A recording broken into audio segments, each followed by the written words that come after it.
That fast, right? In about 20 to 30 milliseconds, our brain is already responding to that perceived threat. When I did a poll on LinkedIn, I asked people, what are other people's automatic reactions when it comes to conflict? And the number one answer with over 60% was that people become defensive. But what if you could do something to change that? What if when someone gets defensive, you had the answers, you knew what to do, and you didn't yourself start getting defensive as well? Now, in this video, we'll explore the surprising science behind why we react the way that we do in conflict, and I'll share some practical tips, some practical tools on how to rewire your brain in order to respond instead of react. Now, if you're joining me live, thank you so much. Over on LinkedIn, we do these every second Thursday. I'll also be putting out some additional tips and tools in video form coming up here. But let me know in the lives if you're joining us and where you're joining us from today. If you haven't met me yet, my name is Crystal Brown, and I'm a mediator with Korero Solutions. But our team does so much more.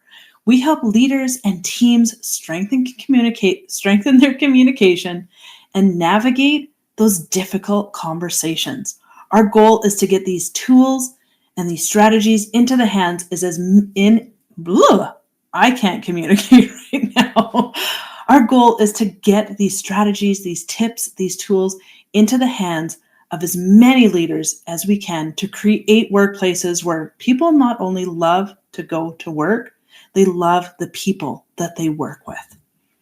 All right, so today is all about what happens in those first moments when a conflict or a dispute arise. So what happens? Right away, your brain gets hijacked. All of the rational thinking shuts down. And it takes 90 seconds, at least 90 seconds, to come back online. And this is brand new research. I believe it's out of Harvard that says it does take 90 seconds of purposeful time in order for us to go out of that fight, flight, freeze response in order to engage productively.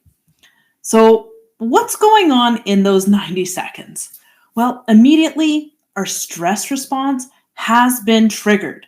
The adrenaline, the cortisol, all of that is flooding the brain. Our prefrontal cortex, it's shutting down. Now, if you don't know, that's the rational part of the brain. It is going offline for at least those 90 seconds. Now, our amygdala during that time, that's where our emotions are. It takes over. And you're more likely in that time to say something that you regret or you want to take back later. Again, it's because that higher level brain isn't working. Now, people can be their own worst enemies. So what really happens a lot of the time is we make this worse. Now, have you ever been in a situation dealing with somebody that you bring something up, you bring something to their attention? And I can tell you about a situation that happened is I had a staff come into my office and I didn't know that we were having this conversation. So they came in, they were overwhelmed, they sat down, and without knowing it, I thought, okay, fantastic, they want to meet. I can discuss this issue. A few other staff members have brought to me.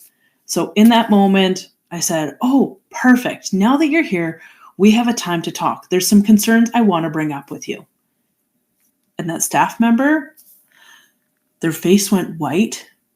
Their body just closed off, when you can just tell they close into themselves, and they started getting teary. And I was like, oh my goodness, what happened? I didn't even say anything here. Their face then started turning red. They started tearing up. And my thought right away was like, oh my goodness, I have broken this staff member. What did I do? I pushed them over the edge. And in that moment, to make matters worse, all of a sudden, my brain started shutting down. I didn't know what to ask. I didn't know what to say. I didn't know what to do in that moment. And that's so dangerous because depending on how you're trained, it could have went a couple different ways. What I've seen before in these situations is that manager, that director, that team leader is like, what is wrong with this person? Get it together. Why are you crying? There's no crying at work. I didn't even say anything. I didn't do anything. They begin to get defensive. And what happens is when you start getting defensive, that other team member shuts down more. That 90 seconds is now turning into minutes, into hours, into days where the situation is going to impact their abilities. Now, luckily, I had a bit more training at that time, so I knew that I needed these 90 seconds for my brain to come back online. I needed time for my brain to process what was going on. And that all starts with realizing what's going on, how you're escalating, and then being able to come back online in order to be productive. So when we get defensive, when our staff members shut down, what is going on in the brain? Now, a lot of times we treat those threats as facts. There's a wonderful, wonderful book I'll link later on here that's called Your Thoughts Are Just Thoughts, right? And I don't know if I'm getting it right, but Nikki is an amazing author. I'll leave her information here. But your thoughts are your thoughts. They're just a thought. They don't have to be true. That's the main message of her book. But in those moments when we feel like we are under attack and we're getting defensive, we're afraid, whatever is going on, our thoughts don't feel like thoughts. Our thoughts feel 100% true. This is where we see the he said, she said. What happened in that moment? So many people are then looking at the world through their lens and going, this is what happened in that moment because it is true for them at that time. So we're internalizing this going, these threats, right? She came after me. She brought this topic up. She was aggressive. This is where we have to get things right because we don't know the lens that they're looking at this through. Also for ourselves, right? Knowing that we're not operating at our full capacity, so we may not be seeing the world and situations exactly as they are in that moment. But why? Well, not only is our brain shutting down and not using that higher level thinking, but our brains also do a fun thing, which is they connect experiences, not always good ones. So now we have this lens to say, okay, something bad is happening right now. I'm under threat. I'm shutting down. And then our brain tries to be helpful and pulls all of this information from the past going, do you remember the last time that you had a conversation like this? Oh, do you remember when you had a staff member sit down and break down in front of you? What happened with that? And our brain plays this all out. It links all of this information together and it starts creating this story, this fabricated story that is not necessarily true in fact, but it is true for us, right? We start looking at where have I dealt with this before? And that lens, that information gets pulled forward to our present moment. And if this is how we're spending that 90 seconds, that's where it turns into those extended time periods. We are making those links, and we can choose to make those links and not make those links long-term, but in the moment, they are automatically made. So what can you do? What can you do to help yourself? What can you do to help others? First is learning those early warning signs. This one was obvious. The staff member, all of a sudden, her face started turning colors, starts tearing up, shuts down. That body language But we don't always see that. It's not always that obvious for us. Like we enjoy teaching the most, it all starts with self-awareness, right? The easiest place that we can see this and start making the biggest changes is in ourselves. So if you are able to figure out, okay, how do I know that I'm escalating? How do I know when I am shutting down? That's going to be your first clues that are then easier to spot in other people's. Now, we can also observe other people. It's hard to go a full day without some sort of agitation or dispute or something that's going on. So another practice could be going to see, how do your staff react when things are pushed, when things aren't going their way, and just making a mental note of this. Please don't grab a notebook and write down everybody's signs and triggers, but make a mental note of, oh, I can tell that Andrew is really annoyed when he does this, right? He starts fidgeting with his pen, whatever it is. That is going to be your cue. And there's a ton of cues with facial expressions and body language and emotions. But know that people do things differently. Some people might react. Some people may pull away. My husband always found it so funny because for a while there, I didn't notice when I was in an uncomfortable conversation because I tend to avoid stuff, which is what brought me into this work, is learning how to not avoid these difficult situations. But I would still be talking to him and I would be talking things through, but I would slowly start backing out of his office. And one day I just burst out laughing, going, oh my goodness, my body is now taken over. My mouth is still talking, but I'm physically backing away from him. Like my body is trying to avoid this.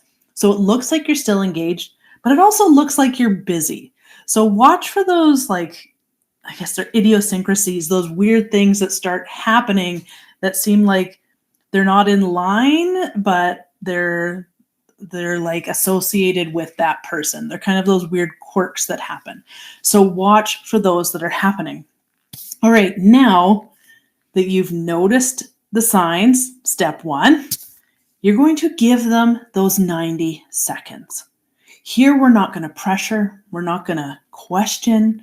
We're not going to jump on top of them.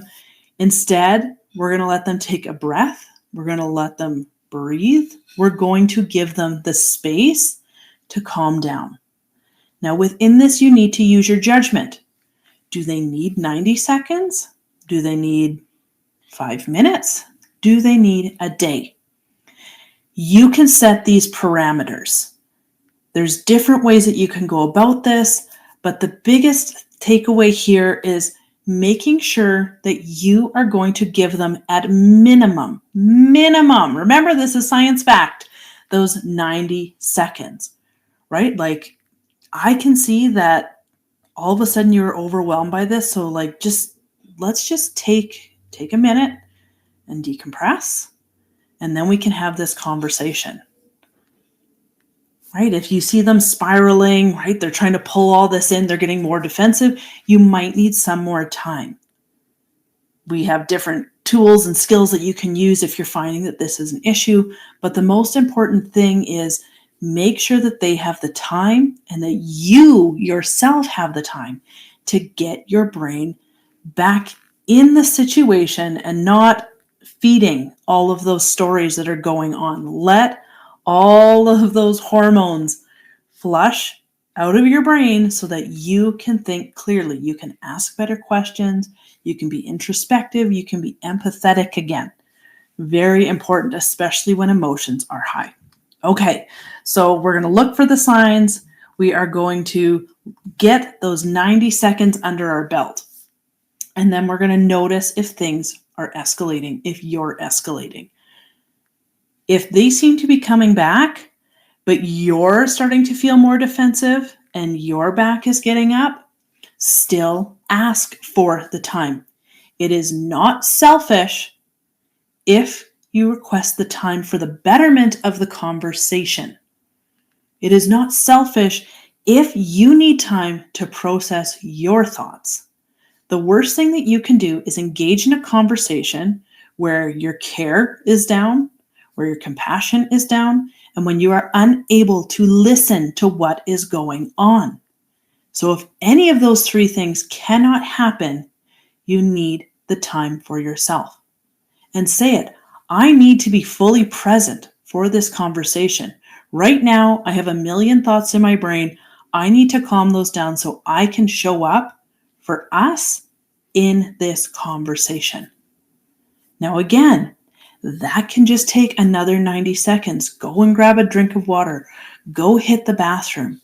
Go outside, stand by a window, something, right? But we're not going to spend the time ruminating, right? We're not going to keep building stories. We're going to take a breath and go, okay, I can handle this, but I was escalated, right? It's okay. You can name it too, right? Oh, I'm feeling overwhelmed. I'm feeling threatened. All good. Just don't start ruminating on those stories, right? Those made up things that you tell yourself. Perfect. So you're going to look at their signs, give them 90 seconds, look at your signs. If you need another 90 seconds or more time, and if you still can't do it, pause, right? Step away, focus on your breathing, stay calm, right? Stay calm and empathetic. Now, I know what I'm asking is like, wow, Crystal, no duh. This seems easy on paper. It's really hard in practice. And you're right. There's a reason that so many people struggle with this. There's a reason that when I talk to people, they're like, I don't know what to do. They keep telling me, go have a conversation, right? How many of you have heard that before? Just go have the conversation. But if our brains are flooded when we are having that conversation, it is not going to help anyone. So once we can come back online, we're calm, we're empathetic, then it's time to start acknowledging, not only for ourselves, but for others, what is going on emotionally. That was really overwhelming.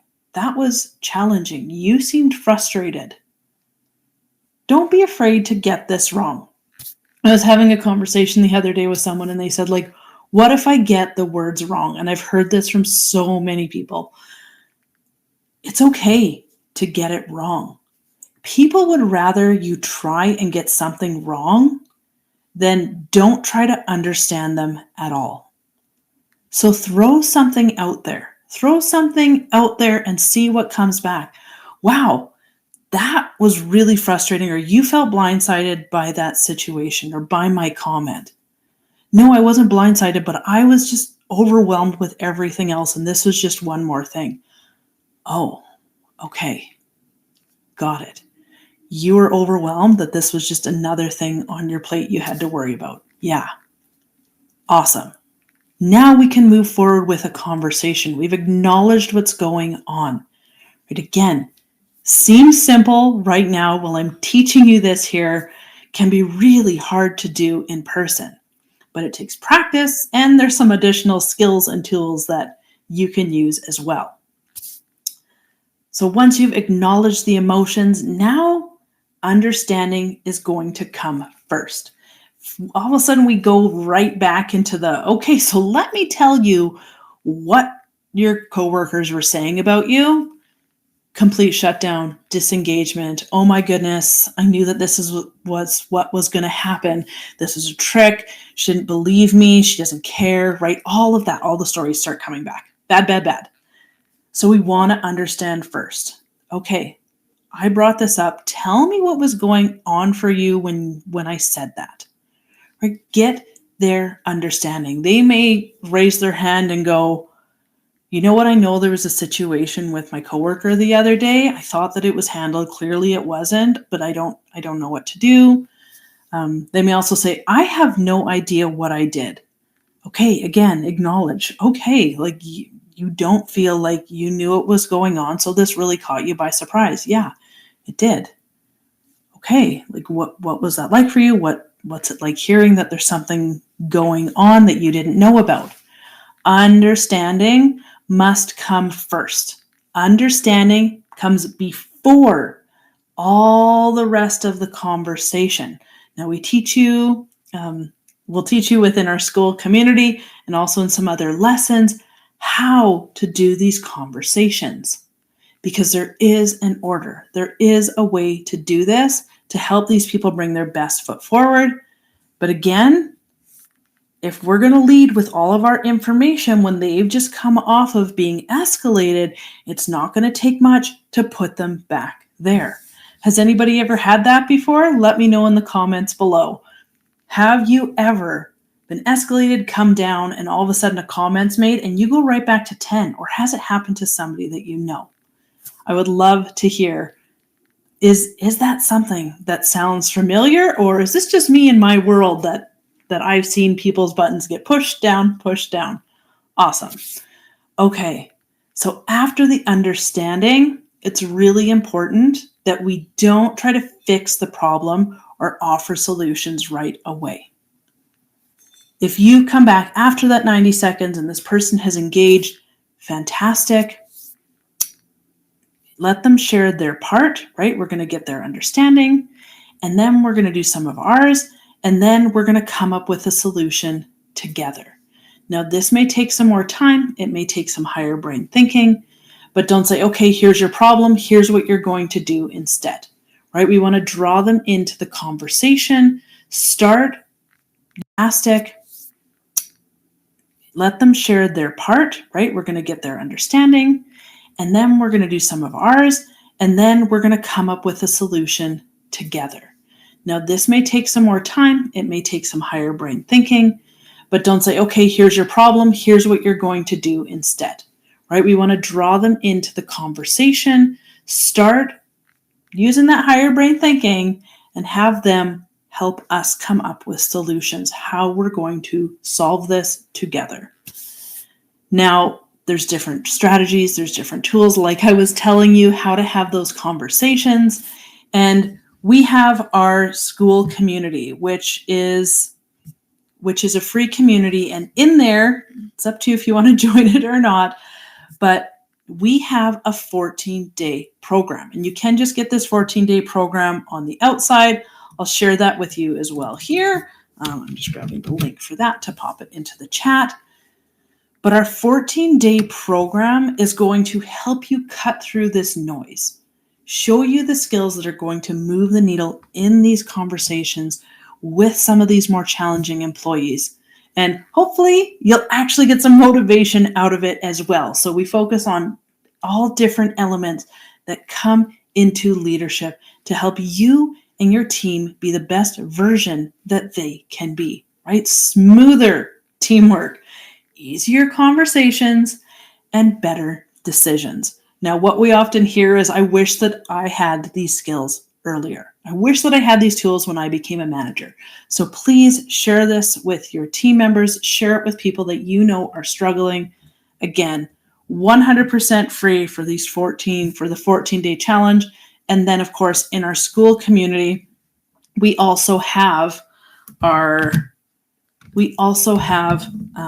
answers that we give constantly. So it's a place for management and leadership to come with the issues that you're struggling with.